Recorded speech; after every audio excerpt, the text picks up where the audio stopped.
በቡርኪና ፋሶ የካፒቴን ኢብራሂም ትራኦሬን አስተዳደር ለመገልበጥ የተጠነሰሰው ሴራ። የምዕራብ አፍሪካዊቷ ሀገር ቡርኪና ፋሶ አሁንም በፖለቲካዊ ውጥረት ውስጥ እንደምትገኝ የሚያሳዩ መረጃዎች እየወጡ ይገኛሉ።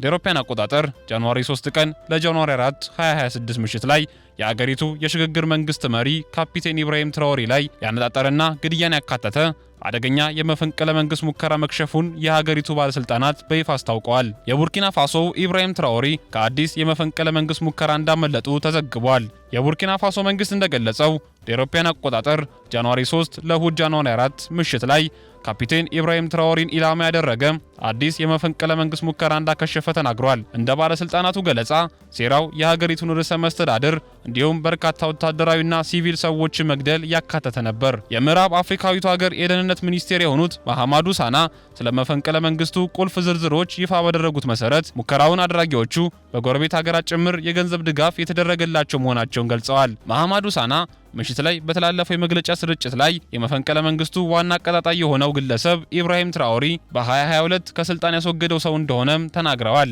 የኛ የስለላ አገልግሎት ይህንን ዘመቻ በመጨረሻዎቹ ሰዓታት ውስጥ በቁጥጥር ስር አውለው እንዲከሽፍ አድርጎታል። እንደ ኢላማቸውም የአገሪቱን ርዕሰ መስተዳድር ለመግደልና ከዚያም ሲቪል ግለሰቦችን ጨምሮ ሌሎች ቁልፍ ተቋማትን ለመምታት አቅደው ነበር ብለዋል መሐማዱ ሳና።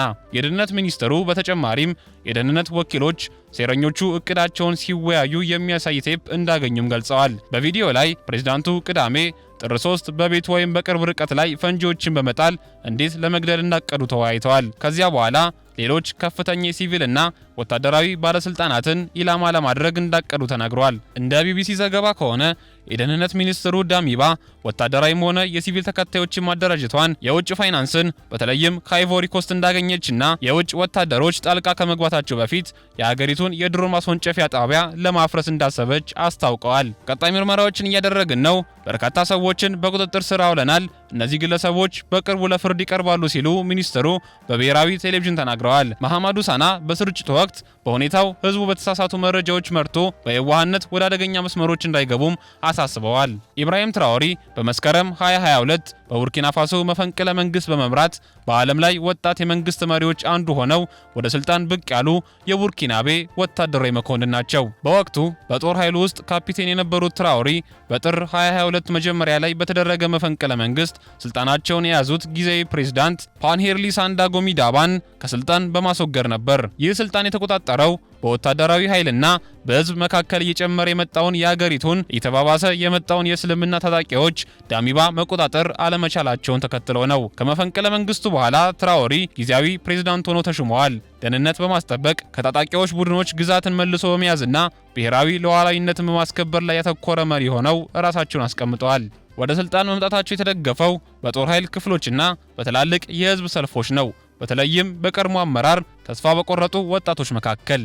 ስልጣን ከያዙበት ጊዜ ጀምሮ ትራኦሬ የቡርኪና ፋሶን የፖለቲካና የውጭ ፖሊሲ አቅጣጫ እንደገና በመቀየር አገሪቱን ከባህላዊ የምዕራባውያን አጋሮች በማራቅና ከምዕራባዊ ካልሆኑ አጋሮች ጋር ያለውን ግንኙነት በማጠናከር በራስ መተማመንና በወታደራዊ መሪነት የሚመራ አስተዳደርን በማጉላት ነው። ፕሬዝዳንት ኢብራሂም ትራኦሬ በፈረንጆቹ መስከረም 2022 በቡርኪና ፋሶ ስልጣን ከያዙ በኋላ አገሪቱን ወደ አዲስ የልማትና የፖለቲካ አቅጣጫ እየመሯት እንደሚገኙ አንዳንድ ተንታኞች ይገልጻሉ። በተለይም በቶማስ ሳንካራ ሳንካሪዝም ወይም በአፍሪካውያን ራስን የመቻል ርዕዮተ ዓለም በመመራት አገሪቷ በራሷ አቅም እንድትቆም የሚያደርጉ በርካታ የልማት ስራዎችን በማከናወን ላይ ይገኛሉ።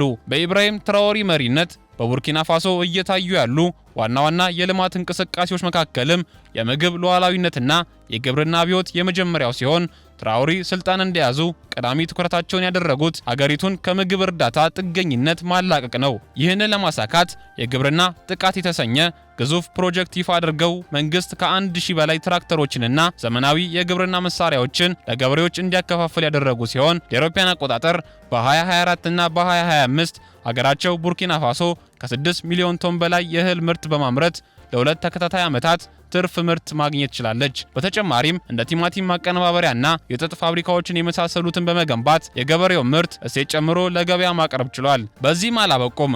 ቡርኪና ፋሶ ከአፍሪካ ቀዳሚ የወርቅ አምራቾች አንዷ ብትሆንም ቀደም ሲል አብዛኛው ጥቅም ወደ ውጭ ሀገራት ይፈስ የነበረ በመሆኑ ትራኦሬ ሰላም አልሰጣቸውም። ይህንንም ለመለወጥ የሚከተሉትን እርምጃዎች ወስደዋል። ሀገሪቱ የወርቅ ምርቷን በራሷ ምድር ማጣራት እንድትችል የመጀመሪያውን ብሔራዊ የወርቅ ማጣሪያ ፋብሪካ ገንብታለች። ይህም ወርቅ ሳይጣራ ወደ አውሮፓ እንዳይላክ አግዷል። መንግስት በማዕድን ኩባንያዎች ላይ ያለውን ድርሻ ወደ 15 በመቶና ከዚያ በላይ ከፍ እንዲል አድርጓል። አንዳንድ የወርቅ ማዕድናትንም ወደ መንግስት ይዞታነት መልሷል።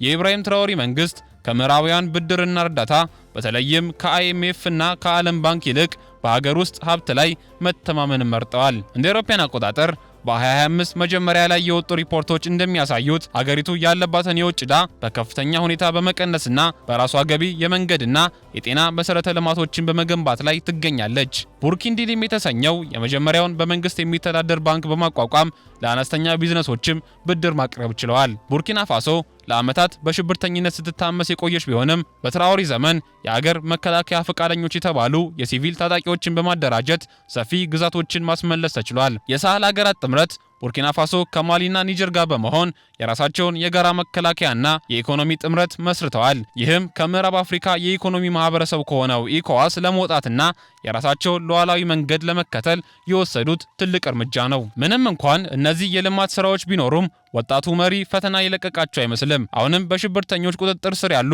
አካባቢዎች መኖራቸውና የተፈናቀሉ ዜጎች ከ2 ሚሊዮን በላይ መሆኑ እንዲሁም ደግሞ የፖለቲካ ነጻነትና የሰብአዊ መብት ጉዳዮች ላይ የሚነሱ ቅሬታዎችን ተከትሎ የሚደረጉ የውስጥ የመፈንቅለ መንግስት ሙከራዎችንና የምዕራባውያንን ተጽዕኖ ቀላል የሚባሉ አይደሉም። ባለፉት ጥቂት ዓመታት ቡርኪና ፋሶ እያሳለፈች ያለችው የታሪክ ምዕራፍ በአንድ በኩል አዲስ የሆነን የተስፋ ጭላንጭል የታየበት፣ በሌላ በኩል ደግሞ የከረረ የፖለቲካ ትንቅንቅ የሚስተዋልበት ሆኗል። ካፒቴን ኢብራሂም ትራኦሬ ስልጣን በያዙ ማግስት የተከተሉት ሳንካሪስት መንገድ ሀገሪቱን ከለመደችው የምዕራባውያን ጥገኝነት አላቆ ወደ ግል ብቃቷ እንድትመለከት አድርጓታል። ይህ ጉዞ ግን እንደታሰበው አልጋ ባልጋ አልሆነም። የቅርብ ጊዜው የመፈንቅለ መንግስት ሙከራ እንደሚያሳየው የሀገሪቱን የቆየ መዋቅር ለመቀየር የሚደረገው ጥረት ከባድ ዋጋ የሚያስከፍልና የውስጥም ሆነ የውጭ ተቃራኒ ኃይሎችን የሚቀሰቅስ ነው። ትራኦሬ በግብርናው ዘርፍ ያስመዘገቡ ስኬትና የወርቅ ማጣሪያን ፋብሪካ የመሰሉ ስትራቴጂያዊ ተቋማት በመገንባታቸው ለብዙ አፍሪካውያን ራስን መቻል ይቻላል የሚል ትልቅ መልእክት ያስተላለፈ ነው። ሆኖም ይህ የኢኮኖሚ ነጻነት ጉዞ ከሀገሪቱ የጸጥታ ሁኔታ ጋር በእጅና በጓንት መካከል የታሰረ ነው። ሽብርተኝነትን ለመመከት የሚደረገው ጥረት ገና ብዙ መስዋዕትነትን የሚጠይቅ መሆኑ እንዲሁም በፖለቲካዊ አለመረጋጋት ዙሪያ የሚነሱ ስጋቶች የአስተዳደሩን የነጻ ጉዞ ፈታኝ አድርጎታል። ፕሬዝዳንቱ በደጋፊዎቻቸው ዘንድ እንደ ሁለተኛ ሳንካራ ቢታዩም በሌላ በኩል ደግሞ የዲሞክራሲያዊ ምህዳሩን መጥበብና የሰብአዊ መብት ጥያቄዎች የዓለም አቀፉ ማህበረሰብ ስጋት ውስጥ መክተታቸው አልቀረም። በመጨረሻም የቡርኪና ፋሶ ወቅታዊ ሁኔታ ለአጠቃላይ ለአፍሪካ አህጉር ትልቅ ትምህርት የሚሰጥ ነው። ሉዓላዊነትን ማስከበርና የሀገር ሀብትን ለሀገር ጥቅም መዋል የሚቻለው በተረጋጋ የፖለቲካ ድባብና በህዝባዊ ድጋፍ መሆኑን በተግባር እያየን እንገኛለን። የትራኦሬ መንግስት አሁን የገጠሙትን የመፈንቅለ መንግስት ሴራዎች አክሽፎ ወደፊት ለመጓዝ ቢሞክርም የሀገሪቱ ዘላቂ ሰላም የሚረጋገጠው ግን በወታደራዊ ጥንካሬ ብቻ ሳይሆን በህዝቡ የዕለት ተዕለት ህይወት ላይ የሚመጣውን ለውጥ ዘላቂ በማድረግና ሁሉንም ወገን ያሳተፈ ሀገራዊ አንድነትን በመገንባት ላይ መሆኑ ግልጽ ነው። ቡርኪና ፋሶ አሁን በቆመችበት መስቀለኛ መንገድ ላይ የጀመረችውን የለውጥ ጉዞ አጠናክራ ትቀጥላለች ወይስ በውስጡ ዝግቦች ትዳክራለች የሚለው ጥያቄ ለቀጣዮቹ ጥቂት ዓመታት የአፍሪካ የፖለቲካ ዋነኛ ትኩረት ሆኖ ይቆያል።